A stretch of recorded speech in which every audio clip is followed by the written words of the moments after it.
மட்டும் இல்ல, நம்ம குடும்பமும் யோசுவா சொல்றது போல நானும் என் வீட்டாரும் கர்த்தரையே சேவிக்கிறோம்.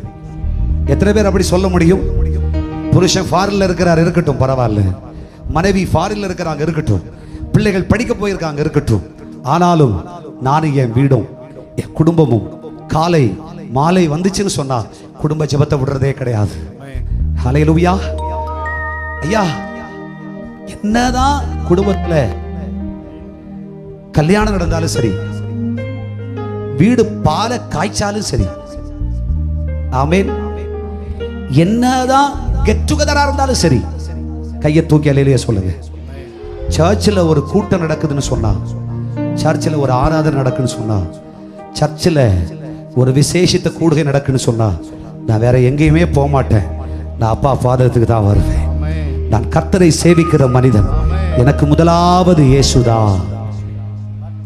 நான் மட்டும் இல்ல, என் மனைவி, என் பிள்ளை, என் குடும்பம், சொந்தம், சொக்காரம் எல்லாம் கர்த்தருக்கு தான். அல்லேலூயா சொல்லுங்க பார்க்கலாம். நாங்கள் கர்த்தரை சேவிப்போம்.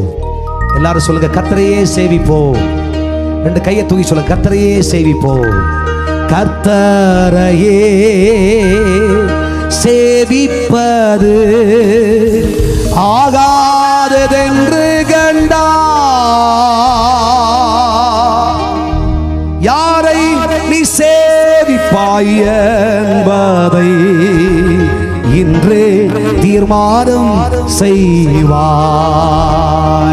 வேலைக்காக ஒரு இடத்துல போய் கும்பிடு போடுறதெல்லாம் எங்களுக்கு கிடையாது. அல்லேலூயா சொல்லுங்க. கல்யாணத்துக்காக வேற கச்சேரியை பார்க்கிற வழக்கம் எல்லாம் கிடையாது. கையை தூக்கி அல்லேலூயா சொல்லுங்க. கல்லறைக்காக வேற எங்கேயாவது போய் தொழுற அனுபவம் எல்லாம் கிடையாது. கையை தூக்கி கர்த்தரையே சேவிப்போம். கர்த்தரையே சேவிப்பது ஆகாததென்று கண்டா, யாரை நீ சேவிப்பாய் என்பதை இன்று இன்று இன்று தீர்மானம் செய்வாய். கர்த்தருக்குள்ள வந்ததுனால தானே எனக்கு இந்த பிரச்சனை, கர்த்தருக்குள்ள வந்ததுனால தானே இந்த கஷ்டம். இனிமே சொல்லவே கூடாது வாய. ஹல்லேலூயா. அவருடைய தகப்பனாய் இருக்கிறார். உனக்கு என்ன செய்யணும்னு கர்த்தர் அறிவார்.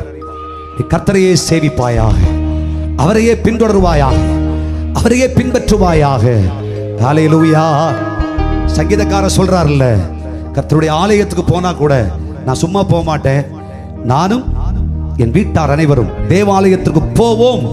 சிங்குலர்ல சொல்லல, ப்ளூரல்ல சொல்றார். போவோம், வாருங்கள், போவோம், சேர்ந்து போவோம். ஆமென்.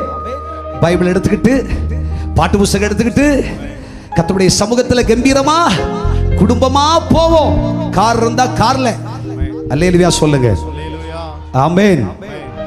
இல்ல நடந்து போனாலும் நடந்து போவோம். Praise God.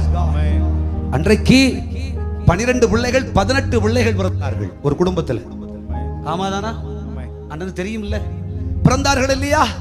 அந்த 18 பிள்ளைகளையும் கூட்டிக்கிட்டு அப்பா அம்மா பின்னாடி நடக்க, எல்லாம் அப்படியே மந்தையா நடந்துக்கிட்டு, போங்கடா போங்கடா தேவாலயத்துக்கு போங்கடா, போங்கடா கோயிலுக்கு போங்கடா அப்படின்னு கொண்டு போய், அல்லேலூயா சொல்லுங்க. ஆமென். கோயில்ல போய் முன்னாடி உட்கார்றா, சம்பளக்கால போடுறா, உட்கார்றான்னு சொல்லி உட்கார வச்சு, அன்னைக்கே சத்தாய் நிஷ்களமாய் ஒரு சாமியமும் மீளதாய் சித்தாய் ஆனந்தமாய் தீகழ்கின்ற தீரிக்குவே எத்தால் நானடியே எத்தால் நானடியே அப்படின்ட்டு பாட்ட பாட வச்சு, கையை தட்ட வச்சு, ஆமென் சொல்லுங்க. 18 பிள்ளைகள், ஒவ்வொருத்தனுக்கும் ஒவ்வொரு கலர் துணி எடுக்கிறதுக்கு வாய்ப்பு இல்லை. ஒரே கலர் துணி தான். 18 பேர் யார் எங்க இருக்கான்னு தெரியாது. அல்லேலூயா சொல்லுங்க. பாடாட்டி மண்டையில ஒரு கொட்டை போட்டு பாடுறான்னு சொல்லி, வசனம் படிக்காடி வசனம் படிடான்னு சொல்லி படிக்க வச்சு தேவாலயத்தின் அருமையை கற்றுக் கொடுத்தார்கள். குடும்பம் குடும்பம் குடும்பமாய். இன்னைக்கு என்னாச்சு? எல்லாம் போச்சு. ஆமென். ஹalleluya. என்னாச்சு? அந்த அருமெல்லாம் போச்சு. ஆண்டவர் சொல்றார், மீண்டும் நீங்கள் கர்த்தரை சேவிப்பீர்களா? குடும்பமாய் கர்த்தரை சேவிப்பீர்களா? குடும்பமா சேவிப்பீர்களா? கர்த்தர் உங்களுக்கு சுதந்திரராய் இருப்பார், சுதந்திரமாய் இருப்பார்.